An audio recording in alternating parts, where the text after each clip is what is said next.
더 글로리라고 하는 학폭 주제의 드라마가 선풍적인 인기 속에 막을 내렸습니다. 우리 사회 공동체와 법이 보호해주지 못했던 학폭 피해자가 셀프 복수를 하는 드라마로 많은 사람들에게 카타르시스를 느끼게 해주었죠. 그로부터 얼마 지나지 않아 정부와 여당은 학교 폭력 근절 종합대책을 수립하겠다며 몇 가지 원칙을 발표했습니다.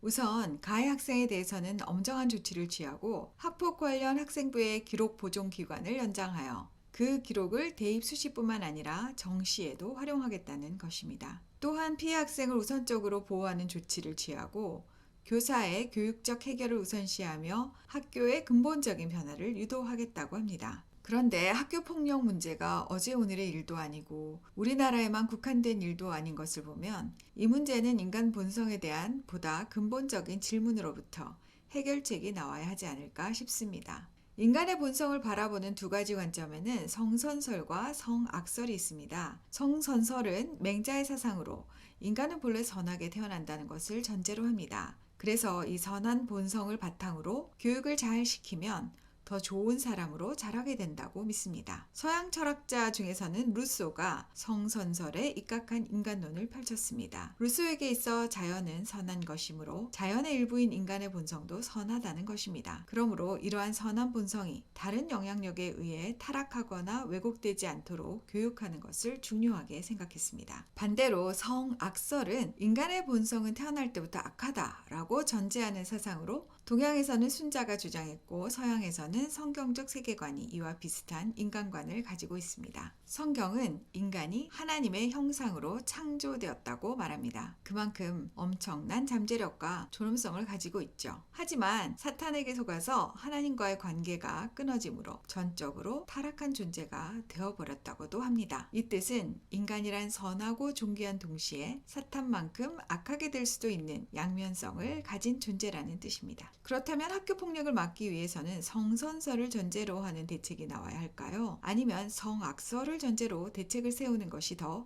현명한 일일까요? 솔직히 자신의 내면을 정직하게 들여다보고 아이를 키워본 경험이 있는 사람들이라면 다소 낭만적이고 희망적인 성선설보다는 부정적이지만 현실적인 성악설에 무게를 실어주지 않을까 싶습니다. 성악설을 전제로 한다는 것은 순진무구하다고 여겨지는 아이들의 본성 역시 훈계하고 교육하지 않으면 쉽게 악한 습성에 빠지기 쉽다는 사실을 잊지 않고 교육한다는 뜻입니다. 따라서 장기적인 관점에서 학교 폭력을 근절시키기 위해서 한편으로는 아이들의 잘못된 행동에는 확실한 훈계와 징계 또는 법에 따른 정당한 처벌로 가르침을 줘야 하는 동시에 다른 한편으로는 선한 행동을 하는 데 따르는 기쁨과 보람을 맛보게 해주어서 스스로 좋은 것을 선택할 수 있도록 이끌어주고 그것이 습관화되도록 지속적으로 교육하는 일일 것입니다. 안타깝게도 지금까지 우리의 현실은 학폭을 막아야 할 책임이 있는 어른들이 자신들의 책임을 회피하기 위해 쉬쉬하며 문제를 덮어버리거나 피해 학생에게는 설익은 용서를 강요하고 가해 학생에게는 진정성 없는 사과를 강요하는 방식으로 문제를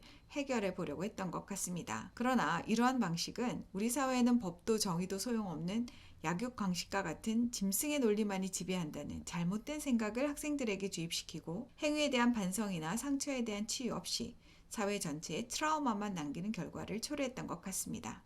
이런 현실에서 더 글로리의 주인공처럼 직접 통쾌한 복수를 해내는 것은 보는 이에게는 속 시원한 쾌감을 선사해 줄지 모르겠지만 실제로 학폭 피해자가 정의의 사도가 되어 인생을 오직 복수에만 전념하며 산다면 그 학생은 학폭으로도 충분히 불행했을 인생에 가해자에 대한 미움으로 귀한 자신의 미래마저 낭비해버리는 무의미한 삶을 살게 될 뿐입니다. 학교 폭력을 뿌리 뽑기 위해서는 좀 어렵고 시간이 걸리더라도 법은 충분히 정의로워져서 악이 확산되는 것을 막는 한편 우리 사회에서 용서가 얼마나 가치 있는 일인지 인정하고 공감해 줌으로써 더 이상 더 글로리와 같은 드라마에 열광하지 않는 사회가 되길 바라봅니다. 정소영 미국 변호사였습니다.